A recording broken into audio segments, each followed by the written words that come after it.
From Bloomberg World Headquarters in New York to our TV and radio audiences worldwide, I'm David Westin. Welcome to Balance of Power. This is where the world of politics meets the world of business. We're going to start off with the markets again today, and joining us now is Scarlett Fu, our colleague. So Scarlett, up a smidgen, but not really dramatically. Not really dramatically. We did open gap higher at the open, but we've been steadily pairing some of those advances. And unless things fall apart, meaning we fall more than 2.25%, it looks like we will end the week with gains overall. And for the S&P 500, this will be the fourth gain this week. For the NASDAQ, 5 straight days of advances. What's notable here is the double dose of good news that prompted investors to bid up at the open. You had on the fiscal front from the EU, 27 member nations beginning stimulus talks, and also confirmation that the U.S.-China relationship is not falling apart following reports that China plans to step up U.S. farm purchases. What you're looking at here is the volume, average volume at time for the S&P 500. Volume is picking up today after a fairly light week. That's because you've got the expiration of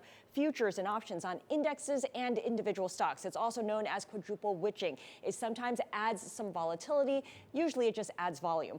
We also have the S&P index rebalancing that will encourage volume as well. The focus, David, remains on seeking signs of normalcy as the lockdowns ease. So let's take a look at a couple of individual movers here. CarMax erased its early gain. Quarterly results showed a big drop. Complete partial store closings affected about 80% of the days in the quarter. And Bloomberg Intelligence points out that CarMax now enters a period of intensifying competition with franchise dealer groups and online-only retailers trying to grab share in the used car segment.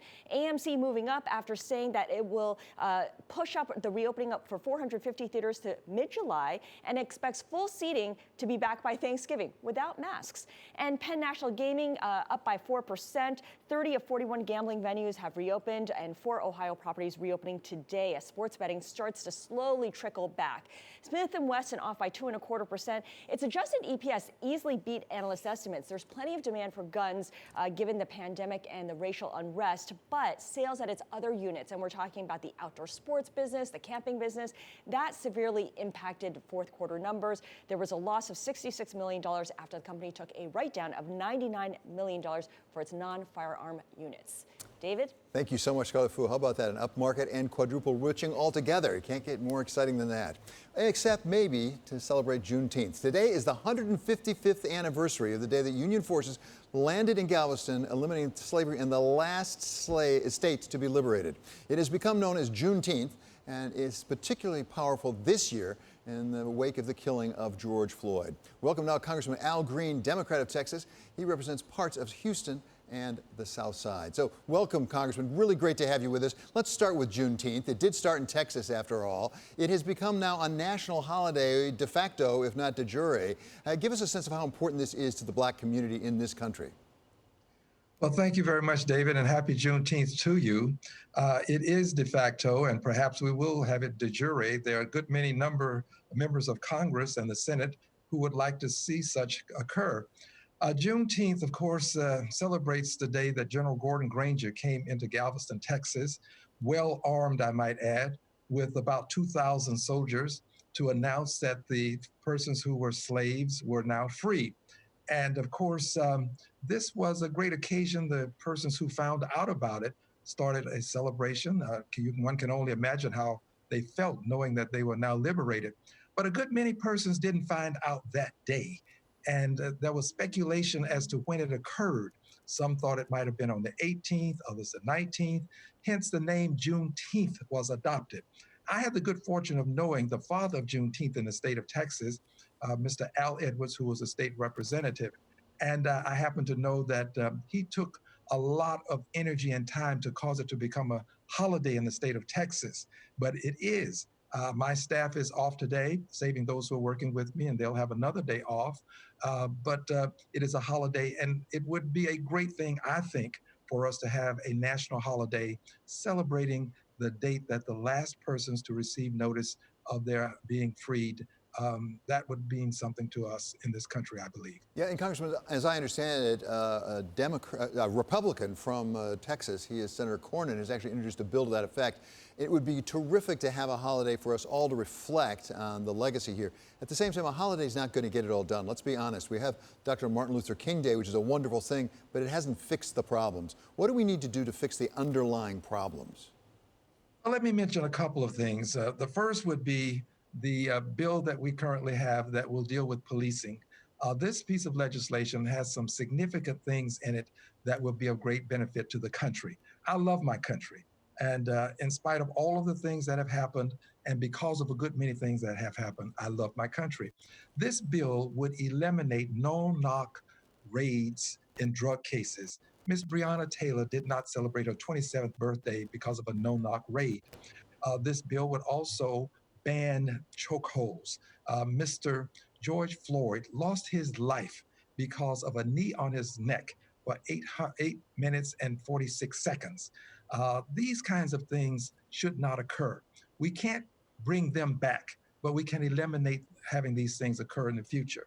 And of course, we need a means by which we can track officers who do dastardly deeds. Not all do. No one is saying that all do, but those that commit dastardly deeds ought to be tracked such that they cannot continue to work in the profession of policing. These are some of the things that are important. Now, that is a good start, but that will not be the end. I do believe we need a department. We have a movement now that has great momentum. But if it is to continue, we need a department of reconciliation, so that we can have a secretary of reconciliation who reports directly to the president, just as the secretary of labor does, the secretary of defense, the secretary of education. And it would be the function of this person to develop a strategy and to implement the strategy to eliminate racism and invidious discrimination in all of its forms. The person would report to Congress biannually, semi-annually, and the person would also have a sizable budget to implement these strategies. I do believe that a department will help us into the future. In Germany, for example, there has been much reconciliation, but it is still going on. And as a part of this reconciliation, you don't see any statues of Hitler in Germany. You don't have days that commemorate any aspect of Nazism. This is what we have to do in this country. Reconcile, come to terms with each other. It should have been done. It has not been done. I believe a Department of Reconciliation is an important step in getting it done. As you say, Congressman, there are all sorts of issues to be addressed. Certainly the policing issue that both Republicans and Democrats are trying to address right now in Washington. There are various symbols that are very painful to our fellow citizens who are black. At the same time, there's also a great economic disparity, and we saw some of the practical effects of that economic disparity with the COVID-19.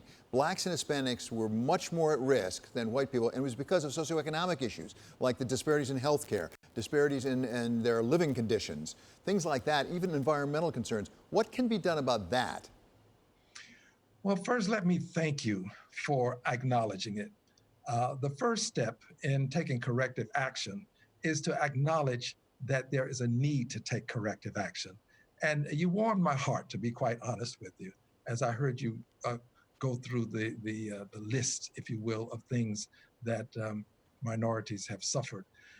Here's what can be done about it. We can have a healthcare system that will address the needs of all people when it comes to healthcare.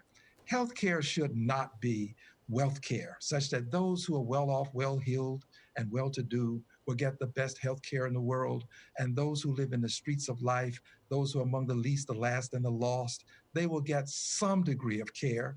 And to a certain extent, it's not healthcare, it is really sickness care that they get. And for too long, minorities in this country have received sickness care, while a good many others have received health care. So we need health care for all as a right, not as a privilege. It is something that you should have because you are a child of a common creator and you are sick. I believe this can be accomplished. I would add one additional thing that can be accomplished. I do believe that it is very important for us to look at this virus and to make sure that minorities get the care that they need, because we know it's impacting them disproportionately.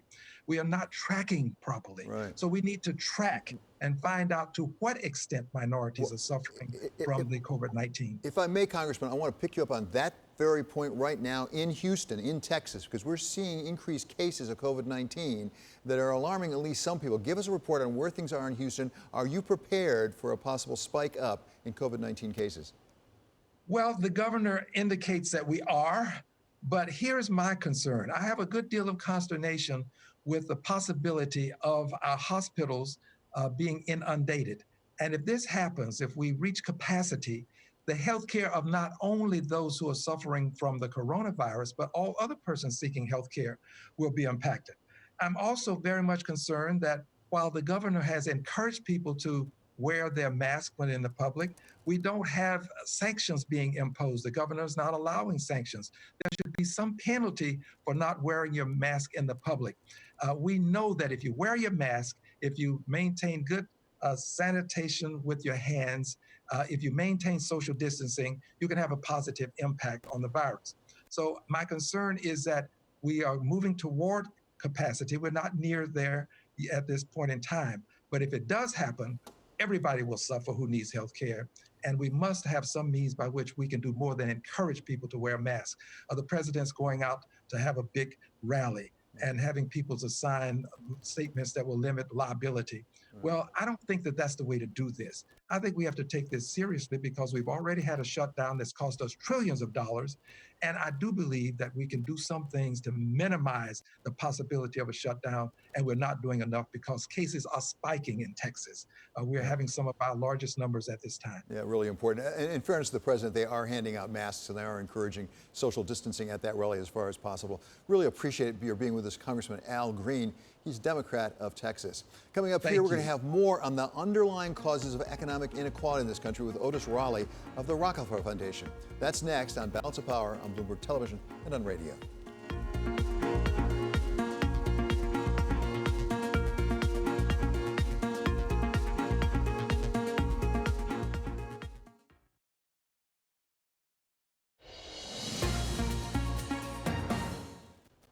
This is Balance of Power, Bloomberg Television and Radio. I'm David Westin. It's time now for First Word News. For that, we go to Mark Crumpton.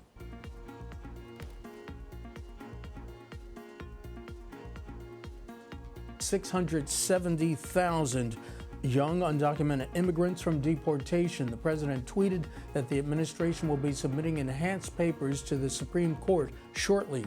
Yesterday, justices ruled that the administration violated federal law when it ended the Obama-era program. Justices said the government failed to consider the hardship on DACA recipients. Texas Republican Senator John Cornyn will introduce legislation to make Juneteenth a federal holiday. That increases the chance the measure can make it through Congress. Juneteenth was first celebrated in Texas to commemorate the day that slaves learned of emancipation. Senator Cornyn says making June 19th a holiday is an opportunity to reflect on history.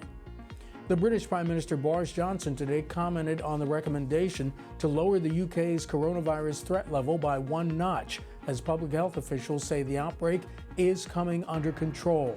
Johnson said the government was moving away from a nationwide pandemic response to a more localized one to deal with isolated outbreaks while supporting recovery in less affected areas. There's no question it is coming down. I think a couple of weeks ago I was telling you it was probably 1 in 1,000. Probably now it's 1 in maybe 2,000, perhaps a bit less, 1 in 1,760 or so. So it's really diminishing amongst us all. And that's the most important thing. Prime Minister Johnson added that when pandemic plans tentatively enter a new phase on July the 4th, the government will be able to offer guidance to businesses, including hospitality, on how to efficiently implement social distancing. In Florida, the coronavirus pandemic is showing no signs of slowing down. Officials there reported more than 3,800 new cases today, a jump of 4.4% from the day earlier, and the biggest one-day spike since the outbreak began. Florida has had nearly 90,000 cases and more than 3,100 deaths. It is one of several U.S. states experiencing a surge in infections. Global news 24 hours a day on air and on Quick Take by Bloomberg, powered by more than 2,700 journalists and analysts in over 120 countries. I'm Mark Crumpton. This is Bloomberg. David? Thank you so very much to Mark Crumpton. Before we get to our next guest, we have some news crossing the Bloomberg right now that Apple reportedly is going to be closing some U.S. stores because of some spikes from COVID-19. Not a reassuring indication, but something we may be facing. So we want to turn now back to the question of the underlying causes of economic inequality in this country. We've seen the dramatic effect of it from the pandemic as blacks and Hispanics were hit far harder as a practical matter right across the United States. We welcome now somebody who's addressing these issues. He is Otis Rowley, Rockefeller Foundation Senior Vice President of U.S. Equity and Economic Opportunity Initiative. Thank you very much for being with us, Mr. Rowley. Give us a sense of what are the causes and what are you prepared to do about it?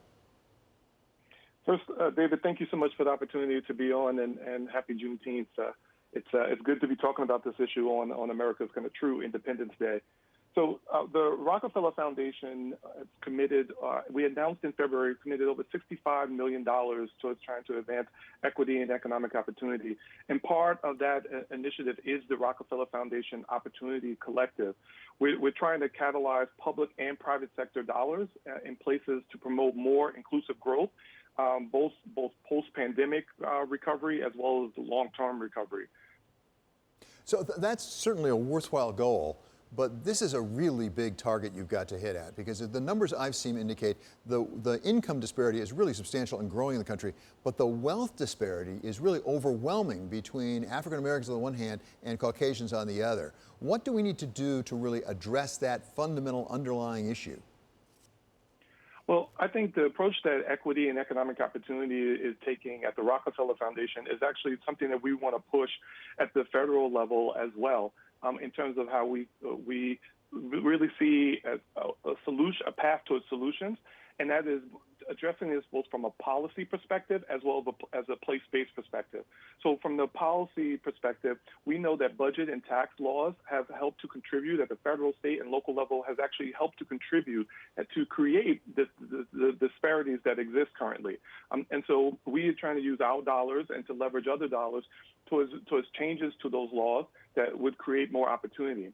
And on the place-based side, and specifically through our ROC initiative, we're looking at how do we create more access to capital and credit for Black and brown individuals, entrepreneurs, small businesses, so that they can build and expand, hire more people of color, and create true wealth. We know that a study came out fairly recently from the University of California, Santa Cruz, that 44% of all Black businesses have been wiped out by COVID-19, 44%. That's over 440,000 African-American businesses that are gone, not to reopen. And so the timing of this could not be more ideal, but it cannot just be us. Philanthropy cannot do this alone, and that's why we're trying so hard to both leverage private as well as public dollars to really address this systemic problem. Yeah, systemic, that's the key word, it seems to me. It has become commonplace now for everyone to talk about systemic racism, but they're very reluctant to say what the system is that's racist. Is it the tax code? Is the tax code, do you think, does it tend to be racist in the way it distributes income? Are our budget processes, you mentioned, state and federal, do they tend to be racist in the way they distribute society's goods? 100% yes. So I would say they don't tend to be racist. They are racist, and that's part of the problem. There are at least 12 longstanding kind of federal policies that have been in place that have really helped to contribute to the problems that we have in terms of wealth disparity within the United States. At the state level, there have been and continue to be systems in place in terms of specific policies around the tax code and in terms of how credit is perceived, how credit is allocated, that has really prevented people of color from advancing, particularly even when we see some advances with people of color, but particularly also for Black and brown people of color in the United States. And so I think if we're going to address it, we have to name those things, we have to call them out, but then we also have to take the time to really try to use data to inform how do we create new policies that are much more inclusive. Well, and finally, Mr. Rowley, two practical questions. How much support do you need? What are you looking for? And number two, what's the timetable? Yeah, so I think in terms of the ROC initiative, it will be over the next 3 years that we will be doing this work in these 10 places. But if you're talking about the broader picture, I think really right now is an interesting time in the United States history. I would love to see over this next 2 years, 3 years, for the federal government to seriously look at our tax code and to look at the Federal Reserve Treasury, and to really try to examine what are the things that we can do to create true equity and opportunity for all Americans, particularly those who have been hardest hit.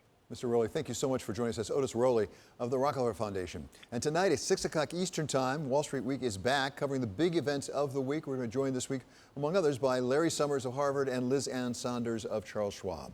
This is Balance of Power on Bloomberg Television and on radio.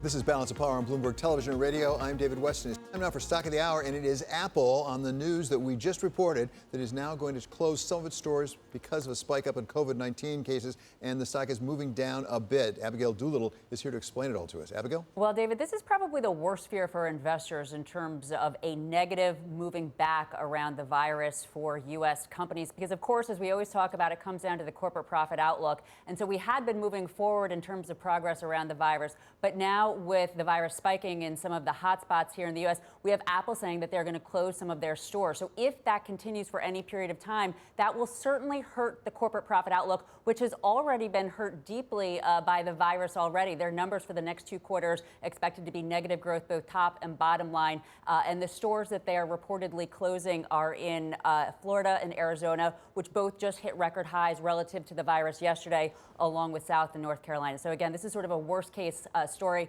for the virus and investors. And it's been showing perhaps in the markets. We've had this negative virus news recently over the last 2 weeks. You've had bonds rallying, you've had the yen rallying, telling you some investors are nervous. We now have stocks reversing somewhat sharply lower at the highs, up more than 1%, now down about 0.6%, 0.7%. So if this continues, it could certainly be a headwind for stocks, David. Now, it may be a pure coincidence, but I see stocks overall now are slightly in the red. And it really raises the question, at least for me, are the markets pricing in just a straight line up when what looks like it's going to be much more jagged, as Apple may be indicating right now? I think that the markets have really been pricing in the Fed liquidity and the support from the central banks. And now this is the reality of the virus, that you're right. It's not going to be a straight line up in terms of recovery. We have certain stocks or states, that could turn into the new epicenters. New York had been the epicenter. Thankfully, all is well here at this time. But now Florida, Arizona, California had a record high. So as you have cases spiking in these other areas, if stores and restaurants are unable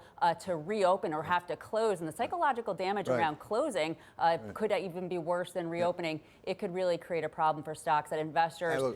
Abigail, thank you so very much. Richard Trumka of the AFL-CIO is up next, and this is Bloomberg.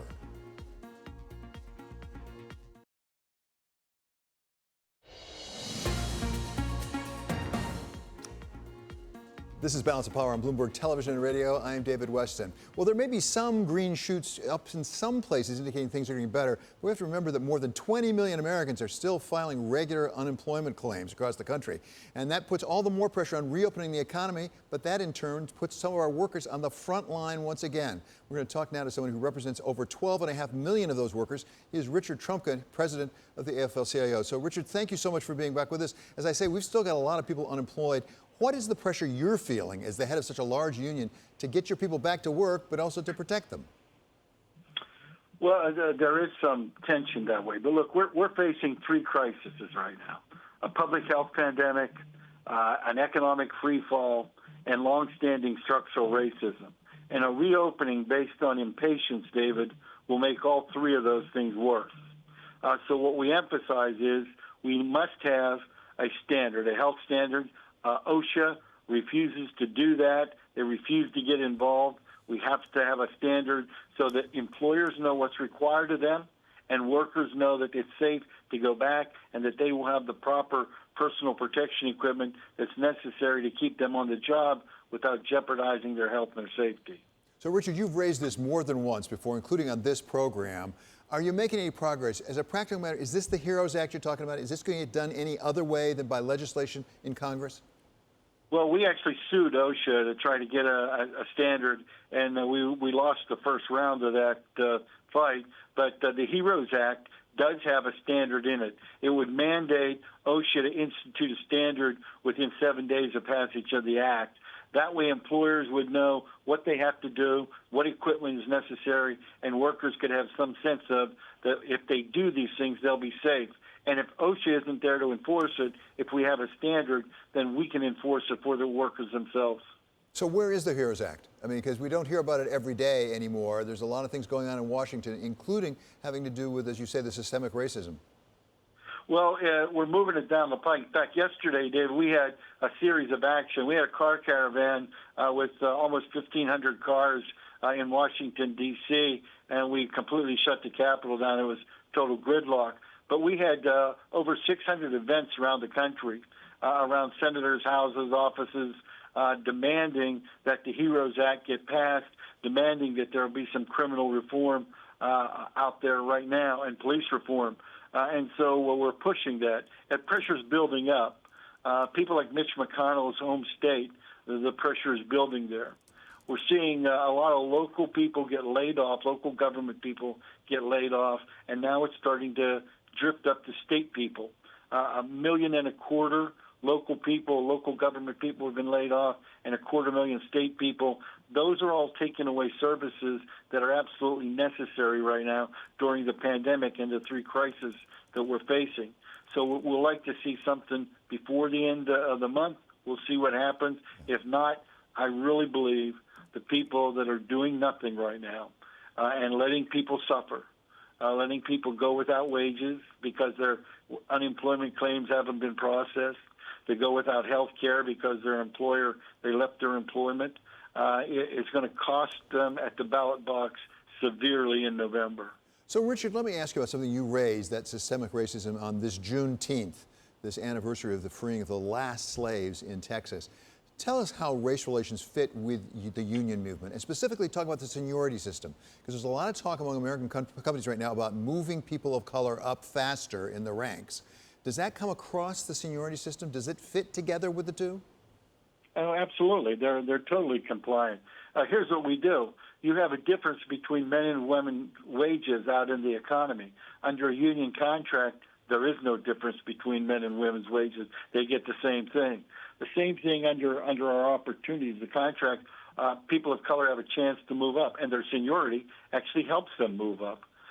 We want to open up opportunities for everybody.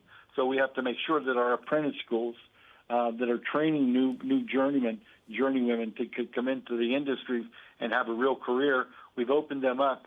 And we've started doing something, David, that I think is very, very important. We've started doing remedial courses to make sure that people in the community have the skills necessary to pass the entrance exams so that they can have that career, and then we offer that to them. Our employers that you do collective bargaining agreements with, are they working with you on some of the new initiatives to really make sure we have inclusivity as well as diversity in the ranks? Some are. Some continue to put their head in the sand and pretend like nothing's happening. But the ones that do are very, very good. We're working with them. We have working relationships. We have joint management committees. We have over initiatives to get training and open up opportunities for everybody at the work site. And so when we work together as a team, I really believe that nobody can beat us. No country and no other workforce can beat us. And we have many employers that are doing just that, and we appreciate them very much. So finally, Richard, as we go back to work, a lot of us, how confident are you that we have the tools we need to protect ourselves as workers, particularly some of the personal protective equipment? I don't believe we have enough personal protective equipment or testing capability. I think when you go back and people are in close proximity, where you're in factories or other places where social distancing is impossible, I think you must have personal protective equipment. And while there's some out there now, I think there will be shortages because it's not distributed evenly. I mean, the federal government, our government, appropriated masks and things and gave them to companies to sell for profit rather than distributing them to frontline workers that were mandated to work. And we don't have the testing capability. We don't have the tracing capability to be able to isolate people. And then you have a whole group of people, David, because of their economic circumstances, that can't isolate. Exactly. They live with many people. They live in apartment buildings, and they can't isolate. And we have to help them. We have to figure out a way to help them so that we can get past this pandemic and not continually restoke it every time we try to open up the economy. Yeah, a really important point. A lot of the frontline workers don't have the option of working from home, so to speak. Thank you so much to Richard Trumka. Always great to have you with us. He's the president, of course, of the AFL-CIO. And now it's time for Bloomberg First Word News, and we go to Mark Crumpton. David, thank you. President Trump is preparing to pack thousands of people into an arena on Saturday for his first campaign rally in 3 months. That event in Tulsa, Oklahoma, was initially scheduled for today, Juneteenth, drawing criticism that the president was insensitive to the plight of African Americans. Mr. Trump moved the rally back a day, but refused to listen to health officials who recommended delaying the event as COVID-19 cases rise. Tulsa was the site of a massacre of black residents by whites in 1921. A global emergency delivery service that has kept tons of humanitarian aid flowing despite coronavirus travel restrictions is in danger of shutting down. The World Food Program says it has just about 18% of the $965 million needed to keep that program running. Travel bans imposed by national governments closed borders and airports around the world, disrupting supply chains and stranding humanitarian workers and supplies. The United Nations Atomic Watchdog Agency is calling for Iran to provide inspectors access to sites where nuclear activity is suspected. Activities at the locations are thought to have been from before Iran signed that landmark 2015 nuclear deal with world powers.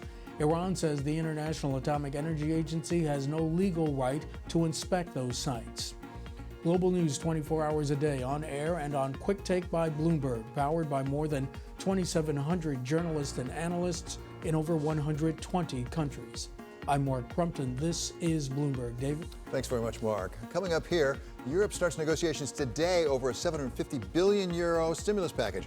We talk with the former Irish Prime Minister, John Bruton. That's coming up next on Balance of Power on Bloomberg Television and on radio.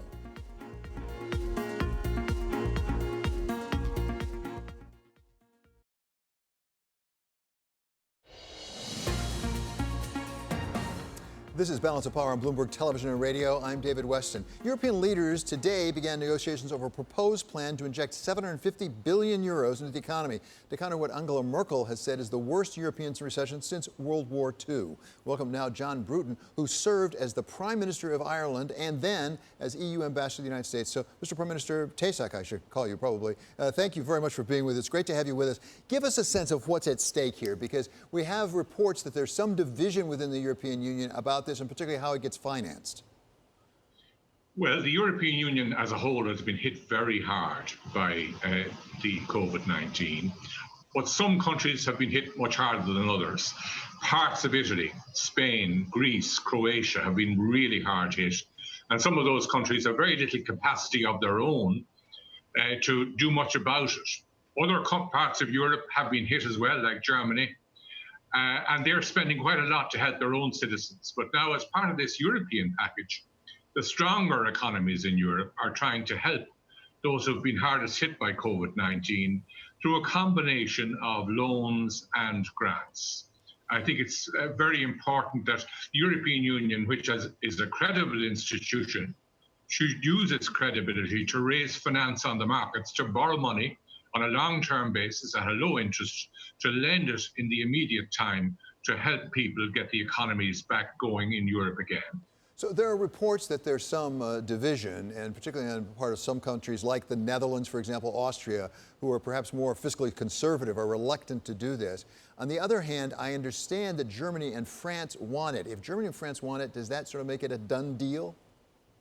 Well, Germany had to be convinced that this was necessary. Germany traditionally has been quite conservative itself, and indeed it has run its own finances in a very conservative way and is in a very strong financial position thanks to its own wise policies in the past.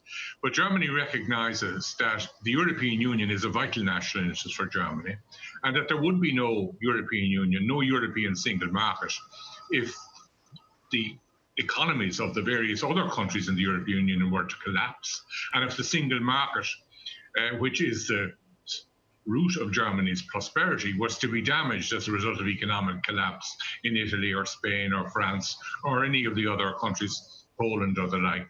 So Germany is making this important leadership move to provide funds through the European Union, 750 billion of it, mostly grants, but not all grants, to help everybody to recover and recover much more quickly, because there is a shortage of liquidity in the European economy. There are viable businesses who can't get going again because they can't get liquidity. This is going to help them in that respect. There are governments of countries that don't have enough funds to do what they need to do for their people, and this is going to help them get the funds that they need. Europe is going to stand behind the weakest members and help them to do what needs to be done for their people. As you say, Mr. Prime Minister, the root cause of this is the economic downturn as a response to the pandemic. At the same time, is this sort of a backdoor way of furthering fiscal integration in the EU? Because you have monetary integration through the ECB. You haven't had fiscal integration, but if you start issuing joint bonds that get paid for jointly and you have to appropriate money for that, is that a move toward fiscal integration? It is a move towards fiscal integration, but it's a very modest move towards fiscal integration. The European budget is still only 1% of the GDP of Europe, whereas the national budgets of the member states are 40 to 50%. So the EU contribution is still going to be very small by comparison with the contribution of others. But there will be joint borrowing. This is an important initiative. There will be joint borrowing through the European Commission to raise some of the money. Now, that makes sense when you can borrow at such a low rate of interest and where you have an economy that has tremendous potential but needs help to get it realized. Borrowing through the European Union to help the economy to revive is good common sense economics. There seems to be a general consensus they're not going to get a deal done today, that there's going to be a fair amount of negotiation. They may have to have another meeting or even more than another meeting of the heads of the EU. Do you have any sense of when this might get done? And for that matter, do you predict it will get done? I believe it will get done. I think the decision of Germany to support this initiative was crucial. There will be a face-to-face meeting. Today's meeting was a meeting that simply on by computer or by video conference. There will be a face-to-face meeting in July. Maybe indeed there will have to be a second one. There may have to be quite a late night sitting. There will be difficult issues to be decided, not only about the amount of money, whether it's borrowing, whether it's grants, but what conditions will be imposed. What will be the length of time for which the money will be borrowed? How will it be supervised? Will there be guarantees that the money will be well governed? The rule of law, for example, is important. The independence of the courts to ensure that that debts can be collected. All of those things will be important. So it's going to be quite a complex and multifaceted negotiation. But I think they're off to a good start today. This seems to be at the top of the European agenda, as it should be. But there are some other issues on the agenda, like Brexit, still being negotiated. As I recall, around about June was the deadline, if the UK wanted to ask for an extension. Where does that negotiation sit? And is the EU making some concessions at this point, as we hear? Well, Britain, of their own accord, decided that they were not going to look for an extension. So the end of the negotiation must effectively be by mid-October of this year, which is very difficult. Most big trade negotiations undertaken by the European Union have taken 5 or 10 years. This is going to take that number of weeks, which is very challenging. The European Union today at their meeting reaffirmed the negotiating mandate that they gave their negotiators. So there's no formal concession on any point being made by the European Union. The negotiator, our European Union negotiator, Michel Barnier, has indicated some room for reinterpreting some of the things in a positive way for Britain.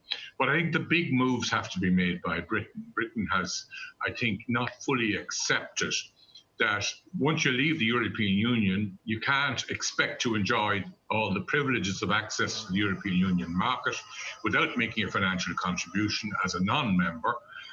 On the same basis as you would be if you were still a member. And that issue has to be resolved. Britain is only slowly coming around to ensuring that it does what it needs to do to ensure that there's no land border controls in Ireland. Right. We reached a deal last year with Britain on how that would be done, but Britain is slow in coming forward with the implementation measures for that. Right. So there's quite a lot of homework I think is going to need to be done in London. But I think there is a will to resolve the matter, because a no-deal Brexit would add greatly to the damage that's already being done by COVID-19. Okay, finally, just give us a minute, if you would, Mr. Prime Minister, on U.S. relations with the EU, something that used to be at the top of your to-do list when you were ambassador of the EU to the United States. We heard from Mr. Josep Borrell, he is the foreign policy chief for the EU today, saying that actually there's been material damage done to the transatlantic relationship. Do you agree with that? Well, I think there is a complete difference of approach between the European Union and the current U.S. administration. The current U.S. administration is not keen on international institutions. It believes that America should go it alone on every issue, for example, on World Health and the World Health Organization, whereas we in the European Union believe in what they call multilateralism. We believe that the 200 countries in the world should have collective institutions to deal with collective problems like climate change, like disease, and like financial crises. And the G20, as you heard earlier in your program, the G20 is not working as it should be working at the present time, partly because the US doesn't believe that's the right forum. And we would hope that there would be a change in US attitudes. And I think that's what Josep Borrell, in his remarks, was referring to. Okay, thank you so very much, Mr. Prime Minister. Great to have you with us. That's John Bruton. He's the former Prime Minister of Ireland. Coming up here, President Trump is going to be heading to Tulsa tomorrow for a campaign rally. Kevin Cirilli joins us to talk about the hows and the whys. This is Balance of Power on Bloomberg Television and on radio.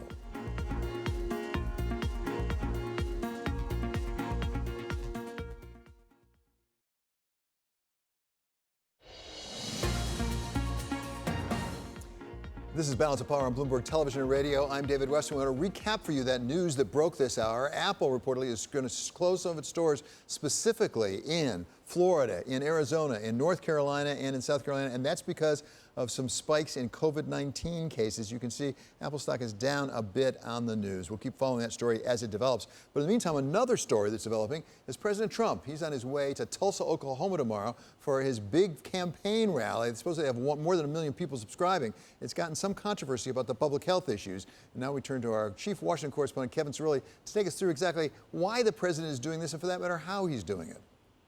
Kevin? Well, there was a lot of drama surrounding this rally, which was originally scheduled for today, but then the campaign saying that wanting to acknowledge Juneteenth, they postponed it one day. And it's not just President Trump who will be at that rally, David. He will be joined by some top Republican lawmakers and surrogates for their campaign.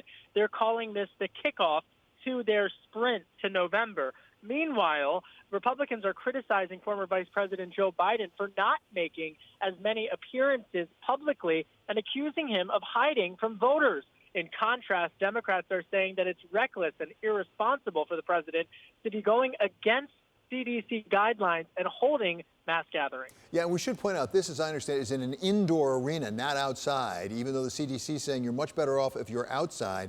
That it's in an indoor arena that may be overpacked. The president says he was drawing attention to Juneteenth. Is that plausible? Let's be honest, Kevin, really? I mean, would you go to Tulsa, Oklahoma?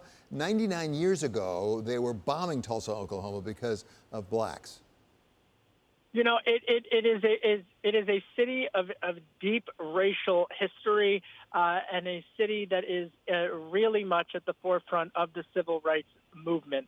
And so beyond that, in terms of where this is going, I spoke with a campaign official earlier today and asked them that very question.